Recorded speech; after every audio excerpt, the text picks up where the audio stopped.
Students C S S میں چکر بھلا کیا ہے؟ چکر یہ ہے کہ جو اسٹوڈینٹس ہیں، جو بچے ہیں، جب ان کو سوال آتا ہے پاکستان افیئر کا، کرنٹ افیئر کا، پولیٹیکل سائنس کا، انٹرنیشنل ریلیشن کا، اس سوال میں انہوں نے جو کچھ پڑھا ہوتا ہے، ٹیچر نے پڑھایا ہوتا ہے، وہ سارا لکھ کے پیپر میں آتے ہیں اور پھر ایکسپیکٹ یہ کر رہے ہوتے ہیں کہ انہیں بڑے ٹاپ کے نمبر ملے۔ C S S, P M S میں اور مقابلے کے امتحانوں میں نمبر ایسے نہیں ملتے۔ نمبر کیسے ملتے ہیں؟ نمبر بچوں ایسے ملتے ہیں کہ آپ نے اس سوال کی تیاری میں جو کچھ پڑھا ہے وہ تو لکھنا ہی ہے، پھر اس کے بعد میں آپ نے کچھ چیزیں ایسی بیچ میں دینی ہوتی ہیں جو آپ نے اس سوال کی تیاری میں نہیں پڑھی، لیکن ایگزامینر کے اوپر ایک اچھا امپریشن ڈالیں گے۔ آپ انہیں ایڈ کرتے ہو مختلف سوالوں سے اٹھا کے۔ اگر فرض کیا پولیٹیکل سائنس کا یہ پیپر ہے تو پولیٹیکل سائنس کے باقی کانسیپٹس اٹھا کے آپ اس کے بیچ میں تیزی سے انجیکٹ کرنے کی کوشش کرتے ہو، اسپیس کم گھیریں، ٹائم کم لیں، لیکن نالج ایک اچھا امپریشن پڑ جائے ایگزامینر کے اوپر۔ اچھا، پھر اس سے بھی بیونڈ جانا پڑتا ہے ایٹ ٹائمس۔ آپ نے جو کانسیپٹ انٹرنیشنل ریلیشن میں سیکھے ہوئے ہوتے ہیں، آپ نے جو کانسیپٹ گورننس کے اندر سیکھے ہوتے ہیں، آپ نے جو کانسیپٹ جینڈر اسٹڈیز کے بیچ میں سیکھے ہوئے ہوتے ہیں، آپ نے کرنٹ افیئرز میں جو کچھ چیزیں تیار کی ہوتی ہیں، وہ سارے کا سارا بکھرا ہوا نالج آپ اپنے دماغ کا استعمال کرتے ہوئے گوگل کرتے ہیں اور دیکھتے ہیں کہ کون سی چیز کہاں پہ فٹ ہو جائے گی، اور جو اس سوال میں فٹ ہو سکتی ہے آپ لوگ اس کو سوال کے بیچ میں فٹ کر دیتے ہیں۔ اس طریقے سے نمبر آتا ہے۔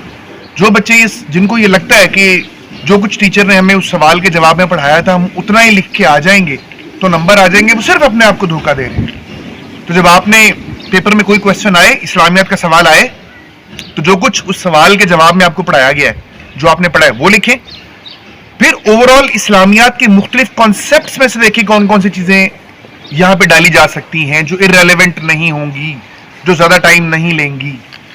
پھر اس سے بیونڈ جائیں، overall C S S کی تیاری میں جو کچھ آپ نے نالج گین کیا ہے، جو کچھ انجیکٹ کیا جا سکتا ہے کسی بھی طریقے سے، کسی بھی حوالے سے، اس کو بیچ میں لکھ۔ میں سادہ سی ایک مثال دے رہا ہوں۔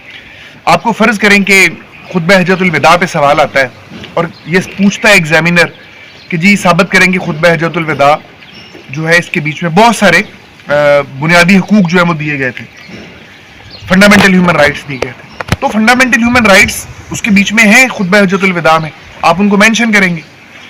پھر اس کے بعد آپ نے کرنٹ افیئرز میں، پولیٹیکل سائنس کے بیچ میں، انٹرنیشنل ریلیشنز میں بے شمار اور جگہوں پر فنڈامنٹل ہیومن رائٹس پڑے ہوئے ہوں گے۔ Universal declaration of human rights 1948 کی آپ کے ذہن میں ہوگی، کوئی میگنا کارٹا ذہن میں ہوگا، کوئی اس طرح کی بے شمار ٹریٹیز، کنونشنز آپ کے ذہن میں ہوں گے جو مختلف جگہوں کے اوپر تھے۔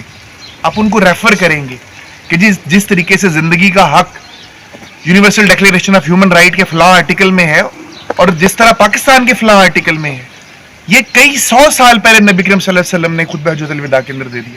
یہ دو باتیں کرنے سے، صرف آپ کو مثال کے طور پہ دیے، ایگزامینر پر آپ کے نالج کی دھاک بیٹھ جائے گی۔ تو سی ایس ایس ایک بڑی کمپریہنسو قسم کی گیم ہے۔